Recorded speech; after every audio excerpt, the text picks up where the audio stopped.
Well, if you've been watching this channel for some period of time, you may think that you know what this car is. That's my 1967 Oldsmobile Delta 88 Holiday Hardtop Coupe, you say.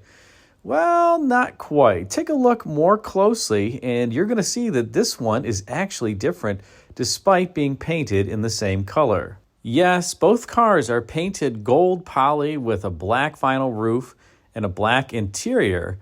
However, there is something that's different about them.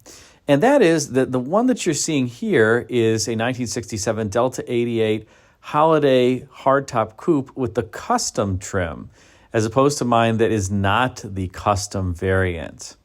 So let's talk a little bit more about some of the differences, and you can tell me which of the variants you prefer.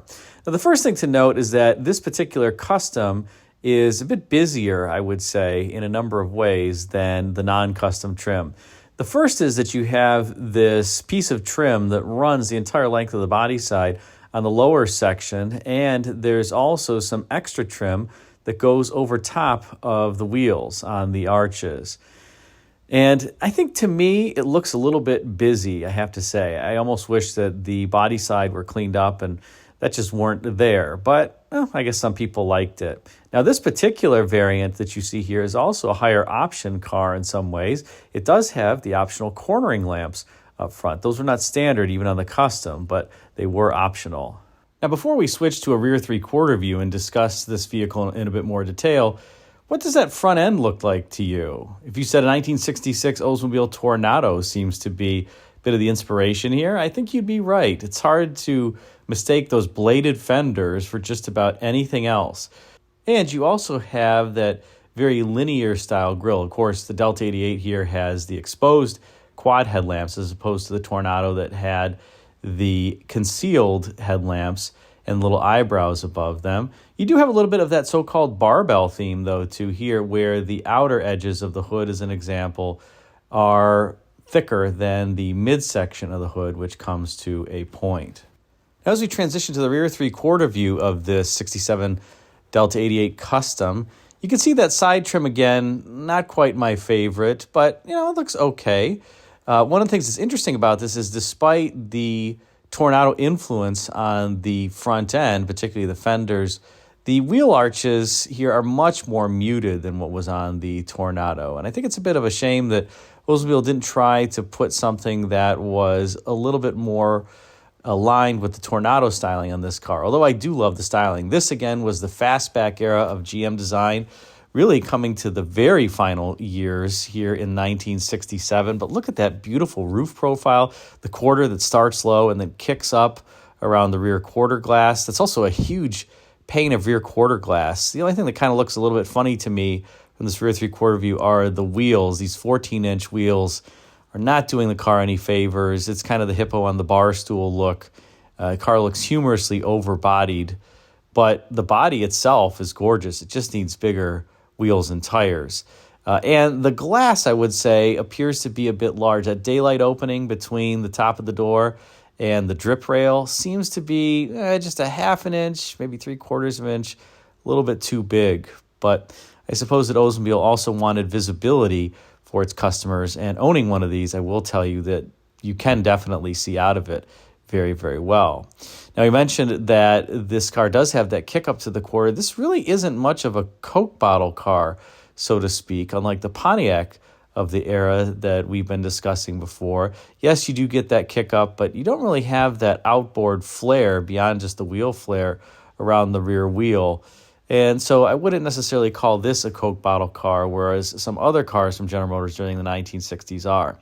But if you look at this particular photo, you're going to see the main distinguishing feature between the custom and the regular Delta 88 Holiday Hardtop Coupe, at least to my knowledge, and that is that second set of tail lamps that is included in the bumper. Take a look at that, and you can see it's almost like you have this mirror image of the upper tail light in the bumper. Now, if you didn't get the custom, you did not see that second set of rear tail lamps. You just had the upper one. So this was a custom exclusive. And I really, really like it. I think it gives, something unique to the back end. I can't think of any other car, General Motors, Ford, Chrysler, whatever else, that did the same with the tail lamps and reflecting them so that there was almost the inverse of it down low. Let's take another look at a more dead-on rear shot, and you can better see just how perfectly reflected those tail lamps are in the bumper, almost like that bumper is a water line, and you can kind of see the tail lamps below it. Of course, I guess if it were a water line, the lower reflection would be a bit blurry, and it clearly isn't here. You do have the Oldsmobile logo there on the deck lid, but pretty small badge overall and minimal, let's say, badging out back to denote this is an Oldsmobile, aside from that small font that you see there. And before we transition to the interior, let's take one last view of the side profile of this car because there's a number of great styling elements. We did already talk about that fastback roof profile, but look at how tall the deck lid is and where the backlight stops and it transitions into the deck lid. Look how high that is relative to the belt line of this vehicle. The belt line is so low, and you need this kind of transition in the quarter panel from this low belt line to the high deck lid. And I think this is a bit of a unique profile among the General Motors fastback coupes of the era. And you can see from this photo that you do have some somewhat pronounced wheel arches, as I mentioned before, a la Tornado, but nothing nearly as dramatic. The other thing about the Tornado that you don't see here is that you did have those bladed fenders up front. But then out back, you had the quarter panel sloping into the rear deck lid. So the wheel arch out back was much larger than the front wheel arch because it had to accommodate that kind of tapering quarter panel C-pillar transition into the roof. Here you don't have that. So you have pretty much vertical quarter panels and vertical quarter panel forms that make the styling a bit different, particularly out back. Now let's transition to the interior because there are a number of differences between this and the regular holiday hardtop coupe versus the custom. Most predominantly, you can see that there are different door panels versus the standard in the insets as well as the seating areas. Both have a rib design, but here the custom interior has this rib design, and then in the middle there's this vinyl pleat. The custom that is shown here is finished in cloth, and this one is, in some ways, a relatively low-option car on the inside. So despite the cornering lamps out front, this car did not come originally with air conditioning. It has an underdash unit, which is aftermarket. It obviously has no power seat, no power windows. So somebody just wanted, I guess, the cornering lamps, but beautiful bucket seats.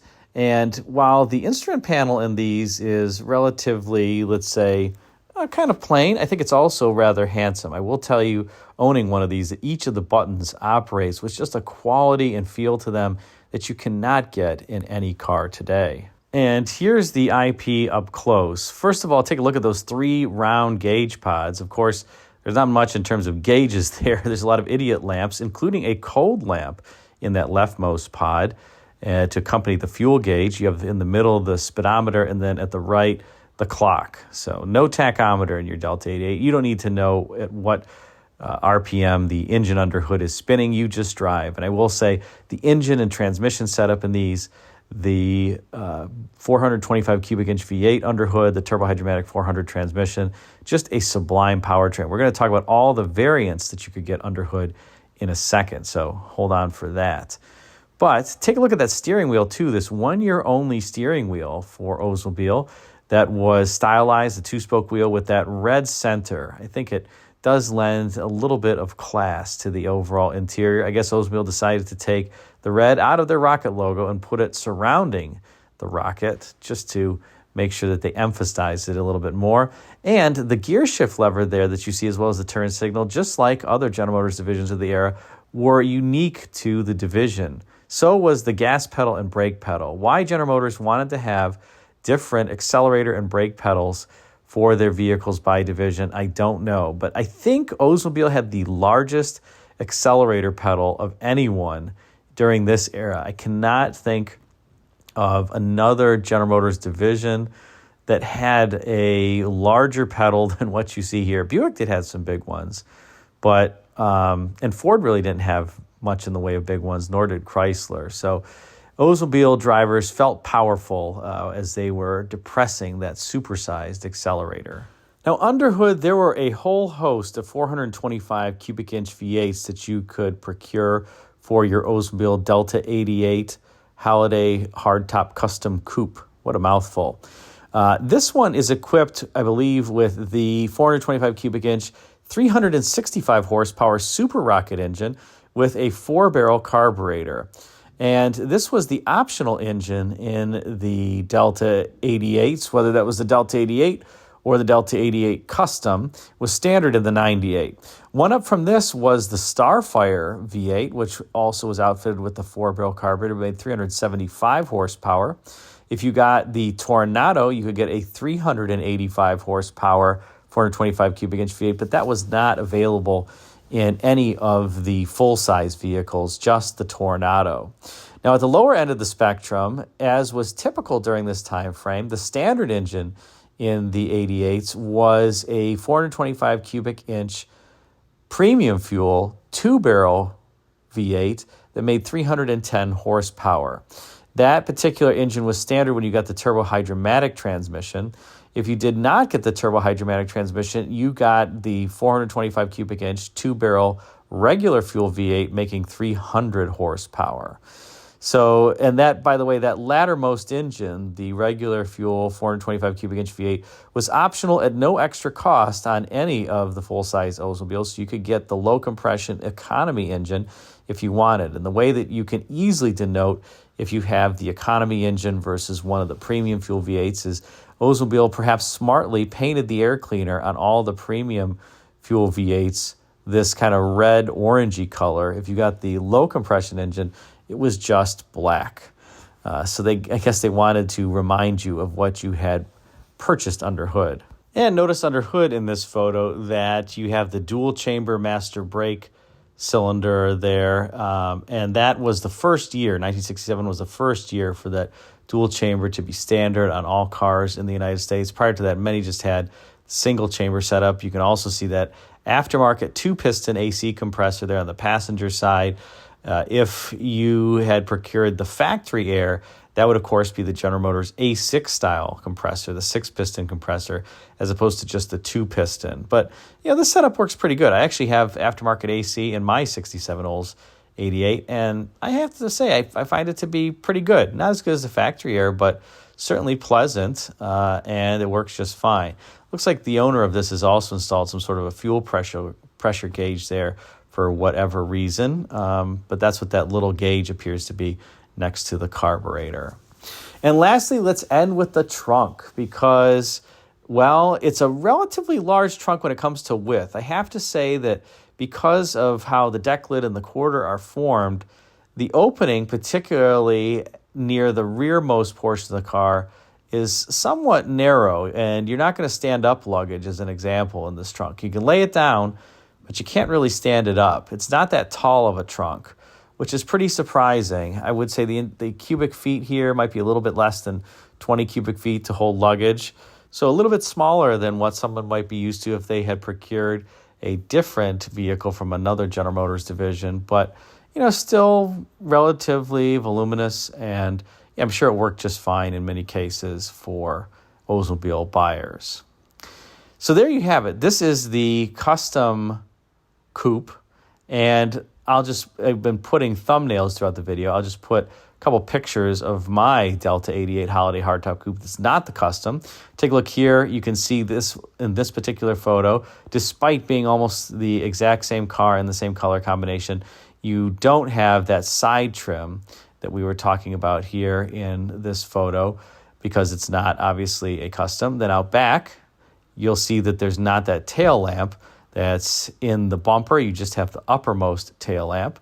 And then the door panels and the seats here are clearly different. The IP is the same. I should point out that on the custom, the door panels were also equipped with lights in the bottom of them. But here on the regular Delta 88, there was not. One interesting feature that I will point out, if you are an owner of one of these and you have the manual seat, you can actually unbolt the seat. There are 2 positions in the bench seat, as is typical with some General Motors cars of the era. And what you could do is you can unbolt the seat and then move it between two different positions. One is for tall people, one is for shorter people. So you get a bit more leg room and travel if you do that. When I bought my car, I don't think the car had ever been, or the seat had ever been moved, and it just was a bit uncomfortable. I'm on the taller side, and I just unbolted the seat, moved it back one position, and that way I was much more comfortable. So a little tip for you if you're trying to get some more leg room in your GM car, check to see if the seat frame is drilled for two holes in which you can basically attach it to the floor. Thanks again for watching. Let me know what you think of this, and until next time, take care.